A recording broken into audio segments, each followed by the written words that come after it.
I'm Mayor Blackburn, and I am visiting here today with Dr. Blanton, Dr. Mack Blanton, who is the Chief Medical Officer at Peterson Health, and Pam Burton, who is the Infection Prevention Nurse. I want to get that right.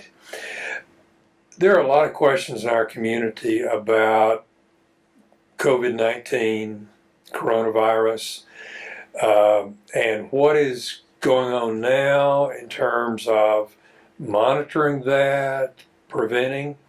Could you share with us some things that are happening presently? Yes, sir, I can. If I might first give a little bit of education. Sure. People are using coronavirus and COVID-19 interchangeably. We want to make a little distinction there. The coronavirus, as we know it, is a virus that's been around for a while, but mostly it's been associated with your common colds and those types of things. The COVID-19 is one that has taken on its own identity and is different than your typical cold and those typical respiratory viruses. So we want people to understand that they may hear the word I have the coronavirus. That doesn't necessarily mean that they have COVID-19. Okay. All right. So that is one of the points of preventative, is taking and having people understand that difference, because that's a very important piece. But as we know, preventative measures are the social distancing, hand washing with soap and water for 20 seconds, or hand hygiene with the gel. Cover your cough, your sneezes with your sleeve or with your a Kleenex. Avoid close contact to those that are sick, and don't travel if you don't need to. A lot of people can adjust their travel plans, especially right now. That is a consideration people need to take into account, and that would be very helpful.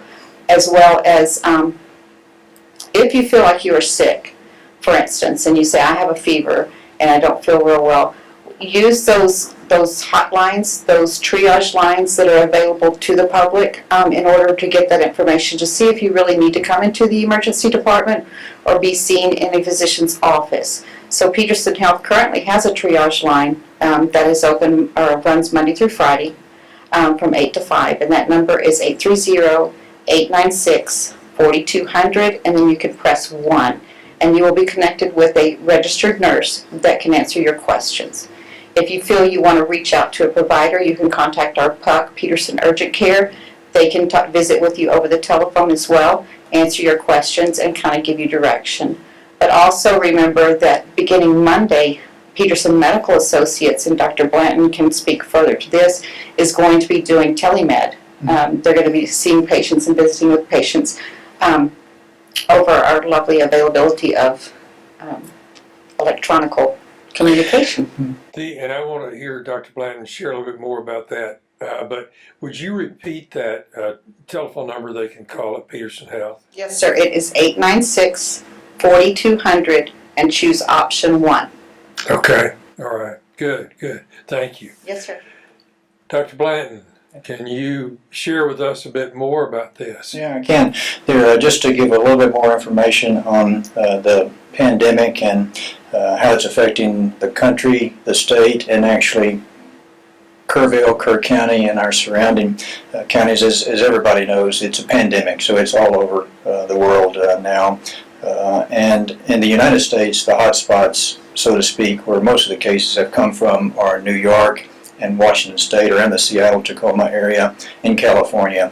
There, we have cases in Texas, mostly in the Houston and Dallas-Fort Worth metro areas, but we also, within Austin and San Antonio, our closer metro areas, there are some cases there. We have not had a confirmed case in Kerr County, Kerrville, but it's not a matter of if we will have cases, but when it is coming there. And hopefully all that's been done with containment and social distancing and the things that Pam just delineated that will help prevent the spread of it will lessen the effects of COVID-19 in this area there. So I just wanted to add that there.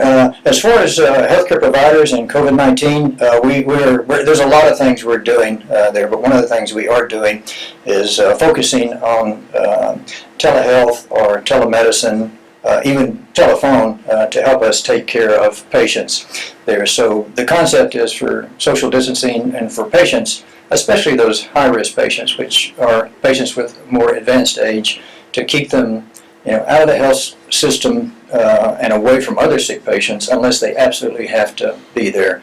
So our interactions with them will be more by telephone and telemedicine, otherwise with video connects, face-to-face on FaceTime, Skype, or other modalities of telemedicine to evaluate them and make sure they're okay. Now, if someone is not that familiar with the use of telemedicine, how do they get online? How do they understand that? Where do they go? Yeah. So what I'll say is telemedicine is telephone. So they can talk on a phone. It's more optimal that there's a face-to-face so the doctor can actually see the patient and get a better sense of how they're doing. But just talking with a patient on the phone, a doctor or other healthcare workers can get a lot of information there and have a very good sense of how the patient is doing and really make a informed clinical decision about whether or not that patient actually needs to come into the health system and be evaluated in our clinic or in our emergency department there. So what I would say is a very good point. Not everybody has that type of capability or the infectious information technology type expertise to do video conferences there, but it's okay. Telephone is telemedicine, and we can do that, and we can get a lot of information just by telephone. And on the cell phone, you can use FaceTime. Yeah. Okay. Yeah. FaceTime is probably the easiest modality. There's several others, Skype and Zoom, that can be used on phones as well. Okay, in regard to testing, there are a lot of questions about testing.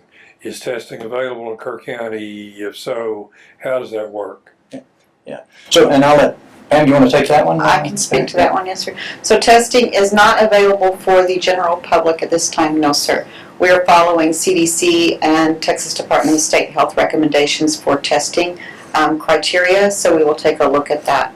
What we do is if they meet that criteria, we reach out to Texas Department of State Health and they let us know whether yes or no they meet the criteria, and if they do, then we will get the testing done for that person. If not, we will give them the information and education on self-isolating at home for the 14 days. We encourage people with minor symptoms just to stay at home. You will get well. Over 80% of people that normally come down with just the minor illnesses that don't need hospitalization do recover very well without any problems. Now, if someone is tested here by a physician or in the ER or urgent care, what happens there? Because we have been told if someone is, if it is suspected that somebody has the COVID-19, then they have to go to San Antonio to get tested. You want to go with that? Yeah, you can. No, so if it's ordered by a physician within Peterson Health, we will perform that testing in the healthcare setting for inpatient and patients that are seen in the ED. Then it is sent out to Texas Department of State Health lab of their assignment. So we send it from our lab department and it is sent out for testing. The return time on testing is usually about 48 hours or about 3 days to get those results back. And just to add to that, there is testing available. For instance, there's a local medical lab called CPL that has test kits there, and some of the community doctors have those test kits there. So if they have the symptoms or appropriate criteria that the Centers for Disease Control states they need to have in order to get tested, local physicians and offices have capability of doing the test, which is a swab of the nose there, and then they package it and can send it off to the local commercial laboratory or to the state laboratory if they prefer to go with the state laboratory. But once again, you ask about the general population getting tested. There's not widespread testing in people that don't have symptoms of COVID-19. So it requires still, according to the Centers for Disease Control, symptoms that are compatible with COVID-19 and close contact with an active COVID-19 patient or travel to a hotspot area to factor into the decision making about whether or not they will get the test done. Okay. So even if you were to drive to San Antonio, they have some screening in terms of those drive-through tests. Right. You would those screenings require a physician order. There's no screening done without a physician order, so the physician has to order the test. So if you drive up to a screening area in San Antonio, you will not get a test done unless you have a physician order for the test. All right. Yeah. Anything else that you feel like folks really need to know in this area? Go ahead. Yeah, what I would say is there's a lot of concern, rightly so, going on in our community as it is in communities across our state and our country with this pandemic of a virus that is impacting so many people and systems in our financial sector. We are prepared. I will say that Peterson Health is prepared. We've been preparing for a month with this. We have plans in place to take care of patients should they need to be taken care of. If it, God forbid, there should be a large influx of patients that are very sick at Peterson Health, we are prepared to take care of those patients, and we're working with city, county to prepare the community as well for this pandemic that's out there. So I would reassure folks that we're prepared, and what Pam said, social distancing, stay at home, avoid crowds, wash your hands, and just don't come into the healthcare system unless you have a significant symptom complex that would mean you need to be seen in the emergency department. We don't want our emergency department to be overwhelmed by people that don't really need that level of care. Right. It's a limited amount of capacity that we have in our ED